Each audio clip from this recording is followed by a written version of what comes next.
Hey guys, my name is Nick, and I'm here explaining how trade, um, absolute advantage, comparative advantage all fits in using an example. So essentially, here um, you see there's two people, myself, Nick, and then my roommate. So essentially, I used to bartend, so my specialty, which you'll notice would be we compared the amount of time within an hour to make margaritas, and my roommate is a barista, so he makes a lot of coffee. Essentially, we're making here is the margarita and the cappuccino. Essentially, the resources that I would use is ice, tequila, Cointreau, lime juice, sugar or agave, and my roommate would use coffee, the espresso, milk, cinnamon, vanilla, and sugar. Now, besides that, there's other factors that lay in, besides just these resources. For example, my knowledge in creating margaritas and his knowledge in coffee. I know nothing about coffee, and he's not the best at making drinks, not effectively or efficiently in time. So essentially, you see the values here. Approximately, I make about 10 margaritas, 6-minute average, in an hour. But if I was to use that hour to make cappuccinos, it would cost me about 4 coffees to make because I am not as good as making coffee, nor am I quick. I usually have to search things up to see how to do it or mess some up in the process. Comparatively, my roommate would make 6 margaritas in an hour, and he'd make about 8 cappuccinos within an hour as well. So these are not, don't take in mind that I cannot make 10 margaritas and 4 coffees within an hour. It's just comparatively. Within an hour, I'd make 10 margaritas, or within an hour, I'd make 4 coffees, vice versa with my roommate. So essentially, here's a graph comparing opportunity cost and what we could each make within 10 hours. Essentially, the green. Um, this is Nick, and this would be my roommate. So as you notice, within a 10-hour span, I would theoretically be able to make 100 margaritas or 40 margaritas, while my roommate within an hour would be able to make 80, or not margaritas, I meant cappuccinos, 80 cappuccinos, and he would make or 60 margaritas. Now this point right here that you notice would be our most effective um, point without specialization. Now I'm going to cover specialization in just a second.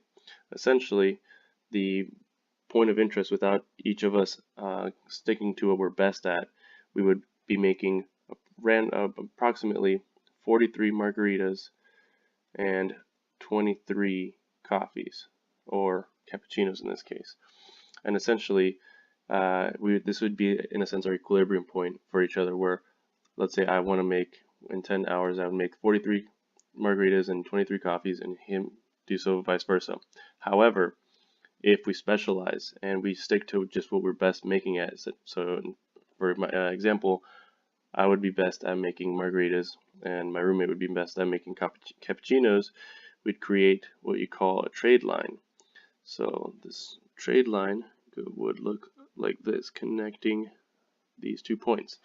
Essentially, these are a bunch of values that if I was to trade my margaritas for his coffees and him vice versa, we would see all these data points right along this line on where the values that we would be getting each other at the end of the 10 hours, what we would have.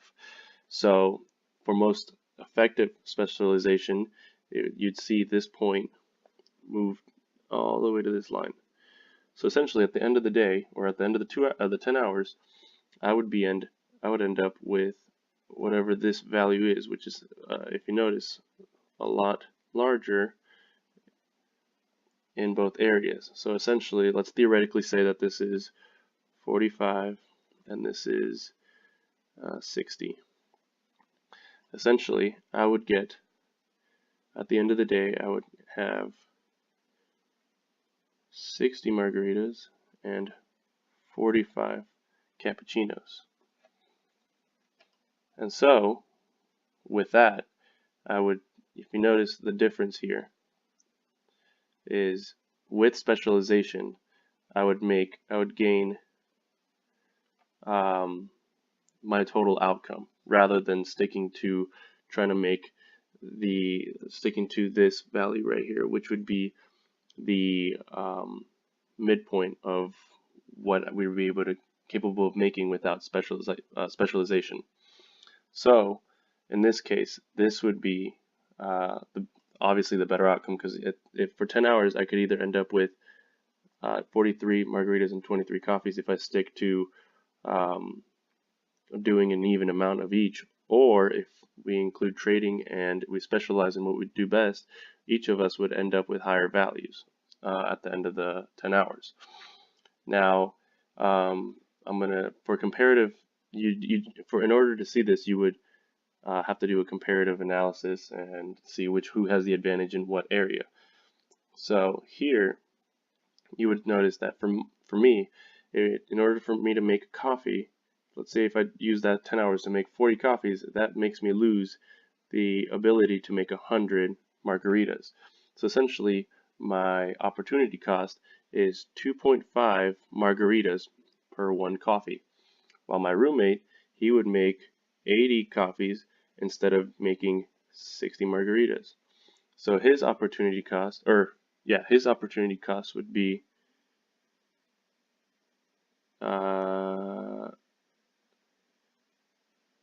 0.75 margaritas. Oh, well, whatever. Which this implies, if you notice, this value is smaller, and therefore he has an advantage.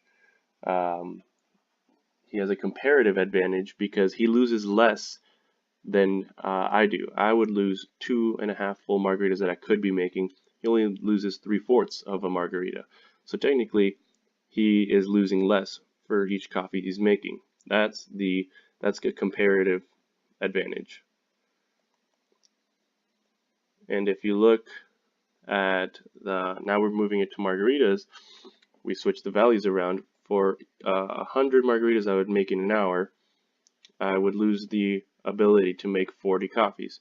So that gives me a opportunity cost of 0.4 coffees, while my roommate would lose, for 60 margaritas that he would make in an hour, he would lose 80 coffees, which is 1 1/3 coffee. So if you notice, I would have, in this case, a lower value. Therefore, I lose less from making margaritas. Therefore, I would have the comparative advantage in making margaritas.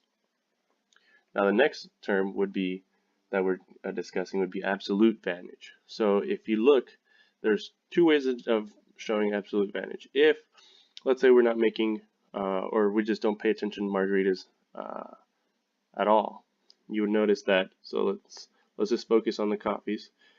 Within the 60 minutes, my roommate was capable of making full 80 cappuccinos. I was only able to make half of that, 40 cappuccinos. So for the amount of same resources and the same time, he was effectively making twice the amount as I am. That means he has absolute advantage on coffee over me, because he was able to more effectively use his resources and time to create a certain product. So essentially, same case, if we're making margaritas, since I know how to make margaritas and I can make them quicker, and I know how much liquor to put in and certain tricks to make it quicker and faster, I would be able to make 100 margaritas within that same span of 10 hours, while he was only capable of making 60. We're using the exact same time and same ingredients. However, due to my knowledge and my resourcefulness, I have more efficient in creating margaritas. Therefore, I would have the absolute advantage in creating margaritas. That, if you notice in the graph here, would be these endpoints. So this would be my absolute advantage point, while this would be his. And as you notice, that's where it connects the trade line.